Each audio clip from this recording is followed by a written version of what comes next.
Hello everyone, welcome back and thank you so much for stopping by once again. So my people, that this particular video which I would love you guys to watch from Ned Nwoko. So here he explained why we need Anioma as a seed state in the Southeast and also the importance of database in Nigeria and how to tackle insecurity as well as how to help the poor masses in Nigeria. This is definitely an interesting conversation with Ned Nwoko. I would love you guys to relax so that you can enjoy this video to the end. And please, if today is your first time here, don't forget to subscribe, give me a thumbs up and also share the video. Don't forget also to turn on the post notification so that anytime I upload a new video, you'll be notified. Yes, let's go ahead and watch the video. I'm going to be right back. Better Edu.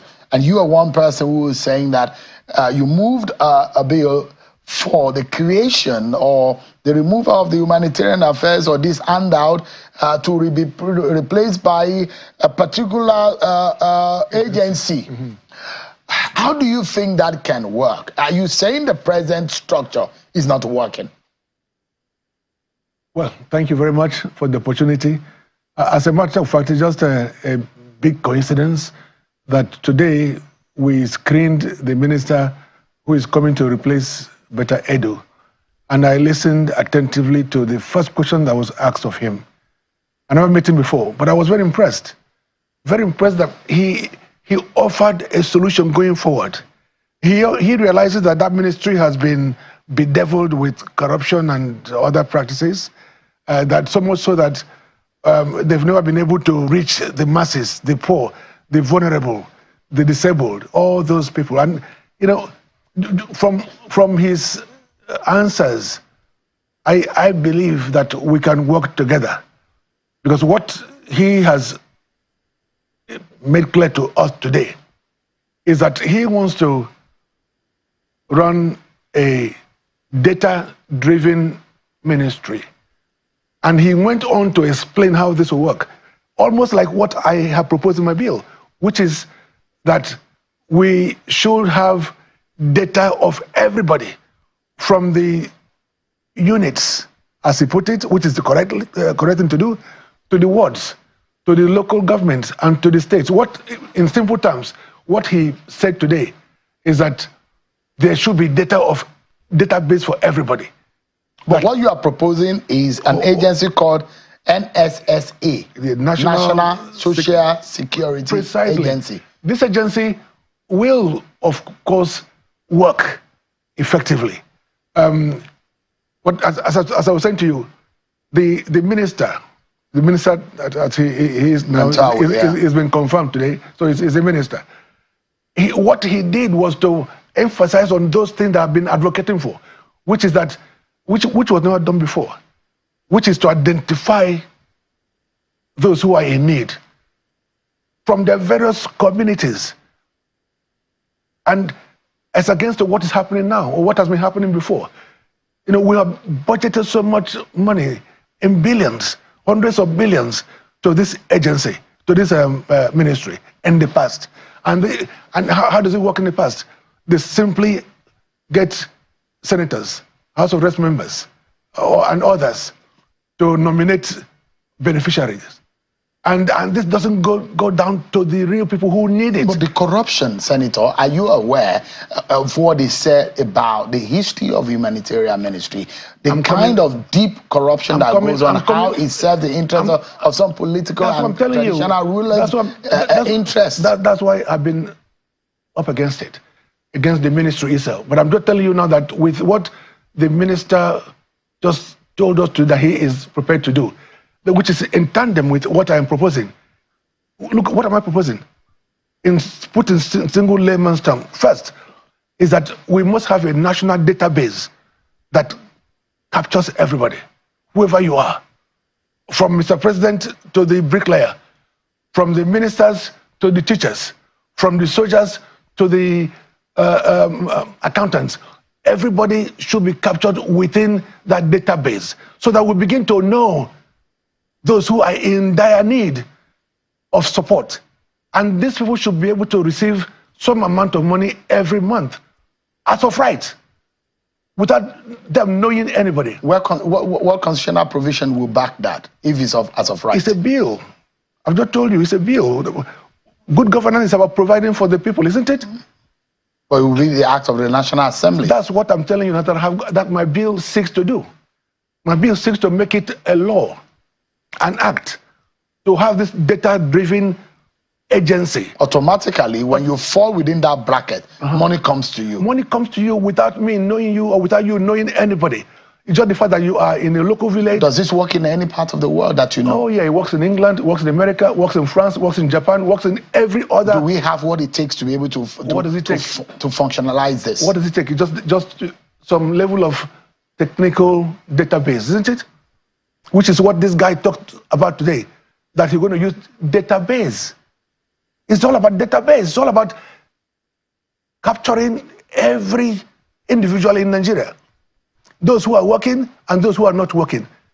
Those who are sick from those who are not sick. And then being able to understand that for those who are not working, those who are vulnerable, those who are disabled, those who have suffered some other infirmity because of accident or whatever, who are not able to continue to work, that they receive money as of right from the government.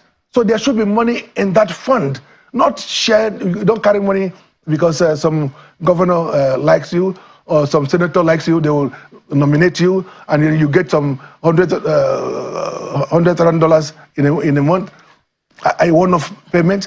All I'm saying is that the system has to be transparent. So what we have now is a failure. Oh, it is. There is no transparency, no accountability. There is none. There is none. So people don't. There's no governance in terms of, helping the poor. We've run a system that lack data, Senator. No, where do we start from? That's what I'm telling you. The minister said something today that I applauded. I never thought that we could have a minister who understands what has to be done. So, but hearing him today talk to us for about 30 minutes and then going through his resume, I think he has a PhD in engineering. So he understands the essence of data. And all we just need to do is to give him all the support that is needed so that the relevant agencies and ministries will begin to compile the list of Nigerians. Part of what you're suggesting also is that every Nigerian, through that bill, which you call the National Social Security Agency bill, and if passed into law, every Nigerian will have an identity, of course, captured, of course, known. Of course. And in that case, is it similar to the NIN? The NIN is just one of those numbers that could be used to establish this. There are other ways of doing it, but federal government has to set up a database agency, that will. We have to work with a verifiable information, with an acceptable and known information. So, if somebody, let me just go back to this again. If somebody is disabled and they are not able to work, and they are in your village, how would they get to your senator or the House of Reps member to give them that allowance that they need to survive, to eat and pay some bills? They would never be supported by anybody. So those are the people that we should target in advancing this country. We must look at those who are really in need. And there are many of them. But the fact is that this ministry has never addressed that. What the ministry has done before, let me tell you what they've done before. They simply just get some consultant here and there to help them to compile a list of names, and then 100 billion is made available to them, and they decide as to who they give this 100 billion to, mainly to their families or their friends or those who support them, but not to those who need it. So the point is that, and when that is done, those people who get those money, they are just beneficiaries of goodwill from those who put them there.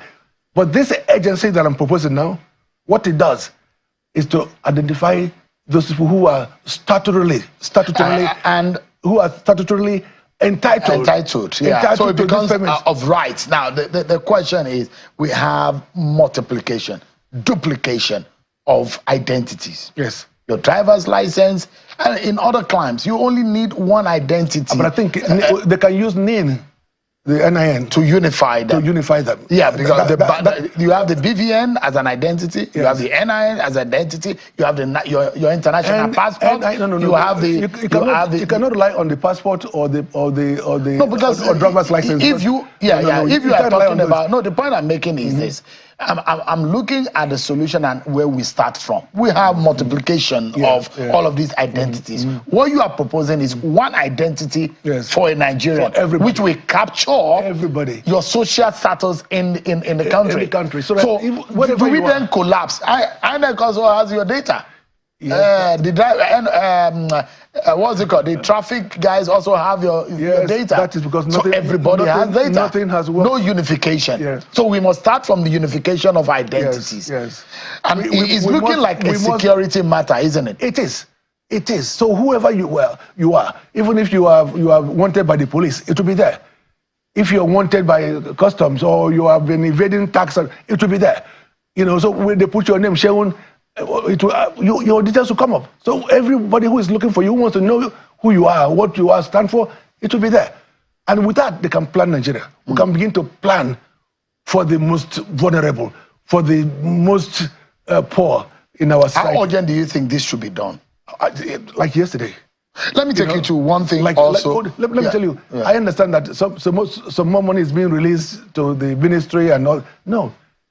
Before they start releasing money, this can be done so quickly. Let's fix it first. Yes, we can get 36 experts or 37 experts. I say you go and handle Delta, you go and handle Lagos State, you go and handle, and then they bring them together. Because that looks like a more kind of sensors, quasi-sensors. It is. Yeah, and data capturing. It is, and it's going to be biometrics also. Biometrics, of course, and it will be reliably used for anything. Verification. For anything. Yeah. There is something because this has security implication, this also has economic implication. You have also moved a bill for the prohibition of foreign currency use in Nigeria. It's actually captured in the CBN Act. The usage of foreign currency for transaction in Nigeria is illegal. But yet, people still use it for school fees, for hospital bills, and all whatnot. That what you are proposing isn't going to be duplication for what is already obtained in the CBN Act. No. It's an amendment to the Act. The fact is that our economy, as it is in tatters. It is some kind of quagmire, if I may use that word. And it doesn't matter how you look at it. It doesn't matter what policies they try to introduce here and there. Nothing will work. Nothing will work as long as we keep tying the level of exchange rate to our consumptions. Nothing will work. Let me just try and break it down to you. When we became an independent nation, we had Naira. And our currency was quite strong. Then suddenly, we began to have other currencies, dollars particularly, and pounds, and now, of course, euro. There is no country that I know in the world that has the use of multiple currencies. Every country, Britain, they use pounds. America uses dollars. France uses euro. Now, if you go to any of those countries and you have, for example, you go to UK and you have dollar, you must change it at the BDC. You cannot pay for anything in dollars in UK. Everybody is paid their salaries in pounds in UK. The same thing you go to America. Everybody uses dollars. So for this to work, assuming that we agree, all of us agree that we should prohibit the use of foreign currency in Nigeria, what it means that if somebody is coming to buy oil or buy gas or buy gold in Nigeria, they'll be required to use only Naira as form of transaction. Yes. So if they're coming from UK, for example, what they must do is to look for Naira. So that they can transact. They can transact. Because they know they cannot use any other currency. So they must look for. There are those who will say that listen to me, please. Is execution of it. No. That law is also in effect. Let me just give you complete with the examples. So if they want to transact with another currency in Nigeria, they cannot. So they must look for naira. Currently, nobody looks for naira because we have made it so easy for them to transact with other currencies. Do you understand it? There's no obligation for them to look for any other currency other than their own. So they can come here with any currency, and that means effectively that there are no global demands for our naira. So given the scenario, if this law is passed, what it means that anybody who needs to transact with Nigeria must use foreign, naira. Must use naira. So there will be a demand or demands for naira in those countries. Do you understand that? It means that when there's demand for naira, what happens to it? There will be a rise in the value of naira. Because currently there's no demand for naira anywhere. Even if you carry a truckload of naira to Heathrow Airport or anywhere in UK, what happens to that is that there is no need for it. People will tell you there is no value for it. So you have no value. Our money has no value beyond naira, beyond Nigeria. So for this to work, what we need to do is just to prohibit the use of foreign currencies. And when that happens, people will begin to look for naira. When they look for naira, you will see the currency appreciate. And when it's appreciate, you can take naira to UK and you change it at the airport. Because they need naira. They know that the businessmen who are coming to transact business in Nigeria need naira. So they'll be happy to take naira from you to keep for future transactions. But now, they don't have any need for naira. Can that fix our economic problem? Oh, yes, it can. This is the solution. This is the simple solution. You cannot go to Morocco, for example, and use any other currency other than dirham, the local currency. Is it difficult to understand that? Okay, take for instance, how our economy has been bastardized.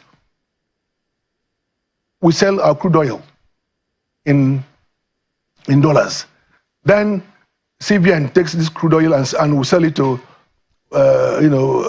some speculators. Then you have what they call parallel market. Some official, the other one unofficial, involving dollars. Parallel market has to do with dollars, isn't it? So why do you need a parallel market in your own country? Why would you need to subject your own currency to this humiliation where you're allowing the other currencies to box into a corner?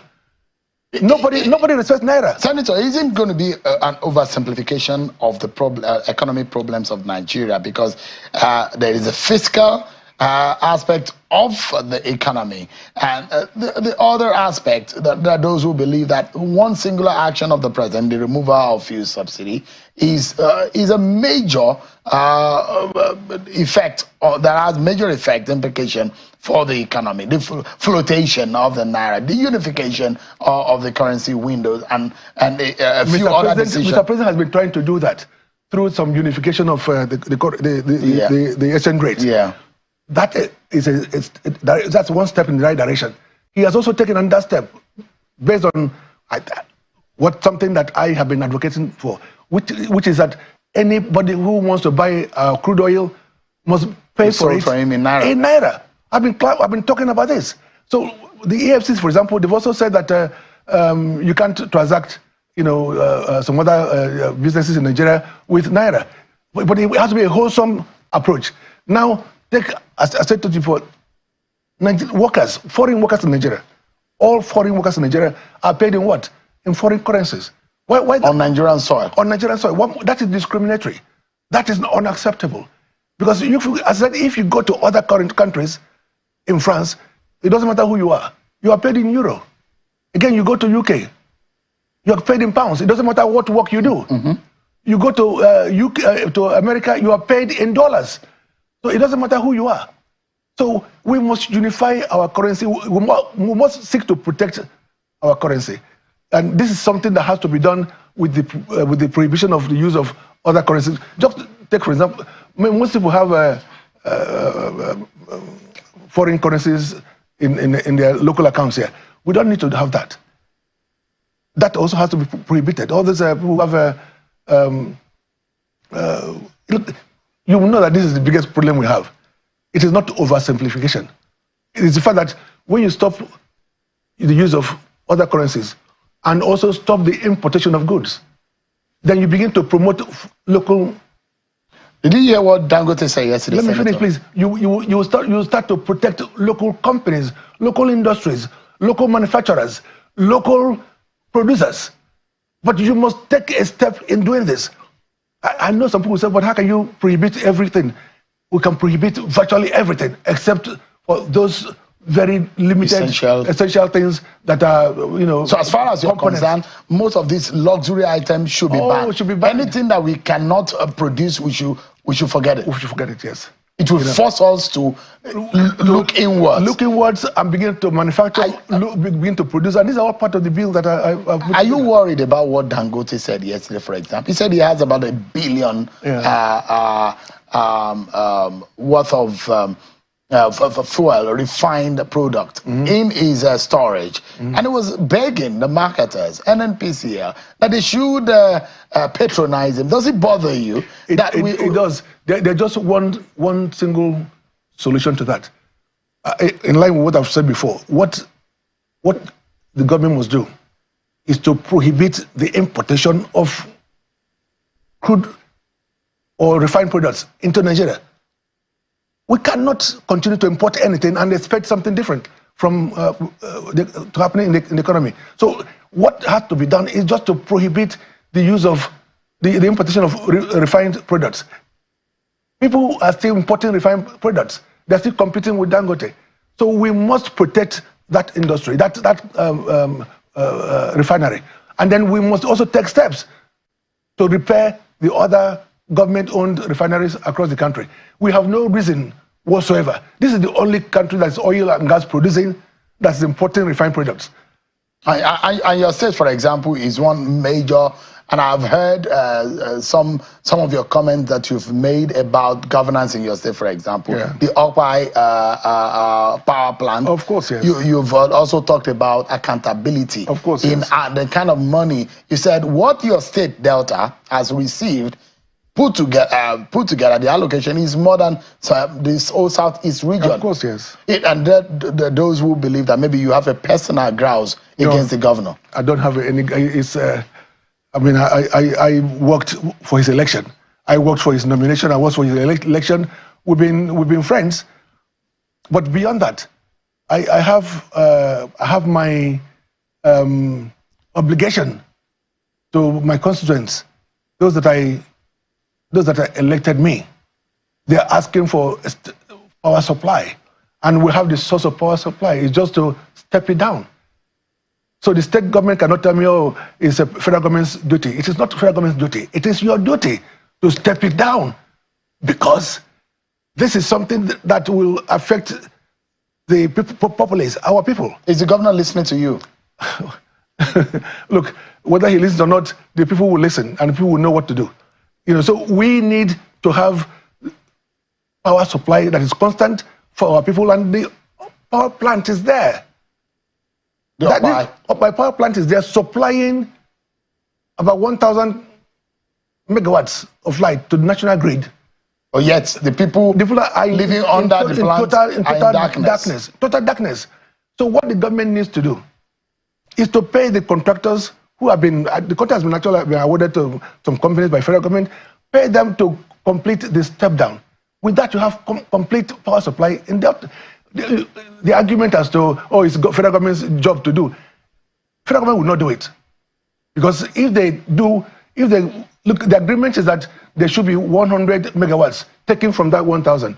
So if they take 100 megawatts from that 1,000, it will mean less for Abuja. It will mean less for Anambra State. It will mean less for Kogi State.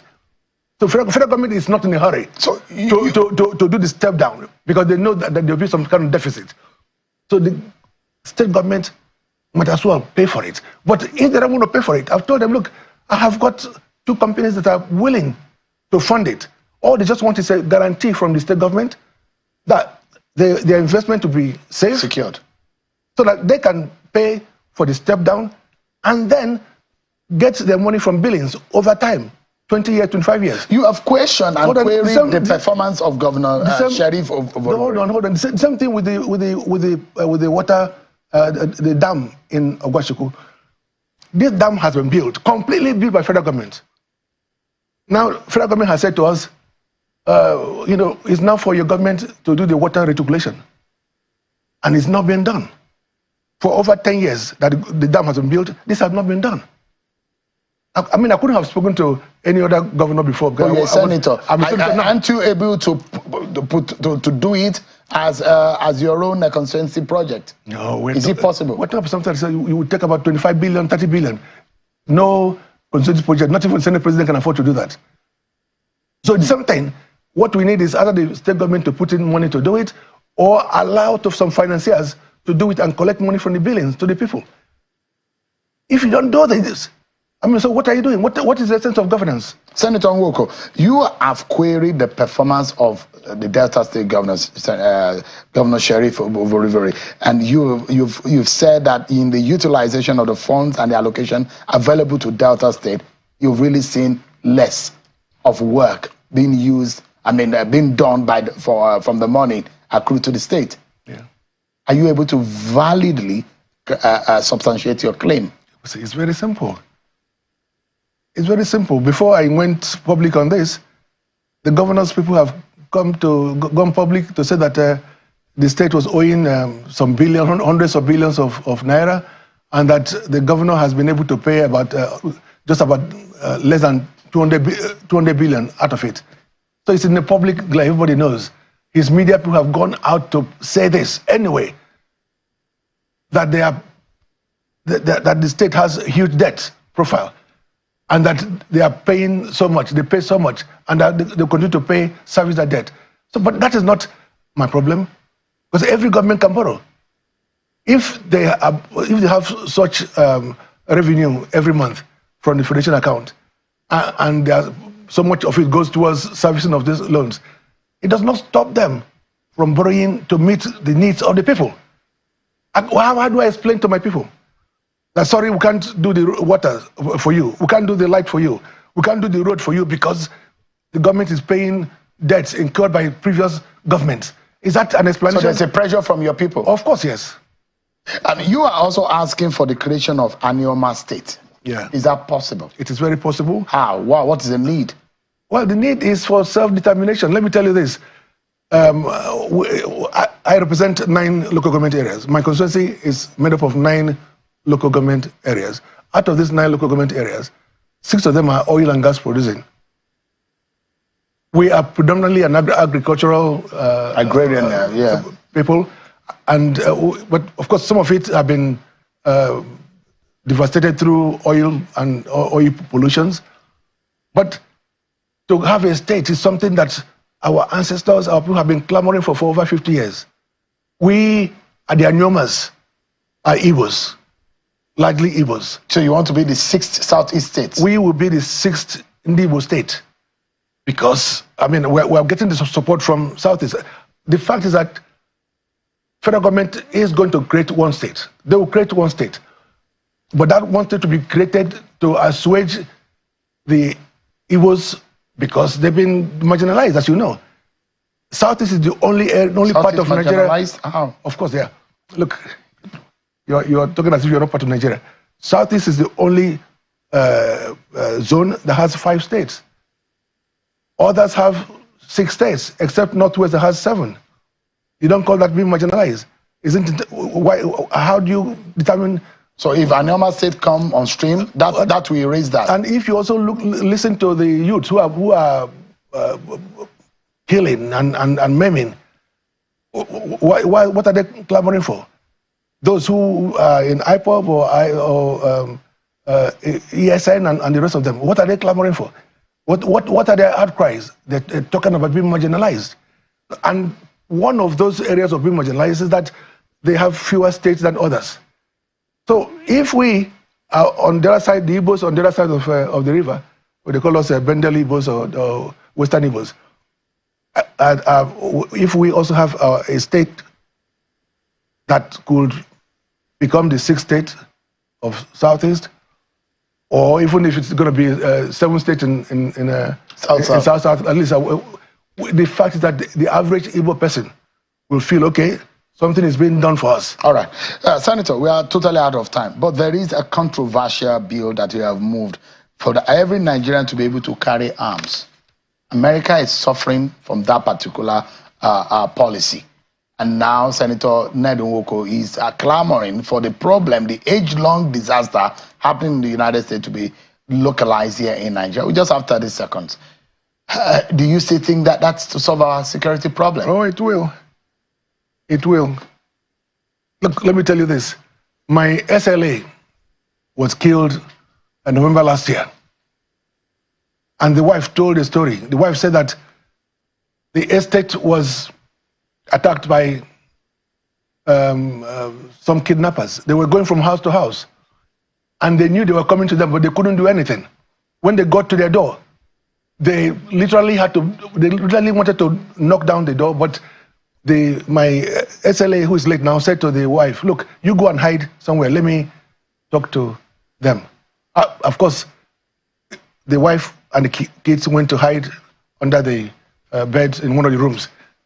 When he went to open the door, he was taken. And we never saw him alive. Nobody saw him again. As a matter of fact, those people who took me away have been arrested. And the body of my SLA was also recovered by the police. Now, if he had a gun, or if members of the community, or those people in that estate had guns, you think the kidnappers would have had the audacity to be knocking from door to door, knowing that people are armed? That wouldn't happen. But look, It's not as easy as that. For you to have the license to have a gun, you must go through a training school. Listen, you must go through a training school, a shooting school, which is a training school. You must get a confirmation from 2 doctors that you have sound mind.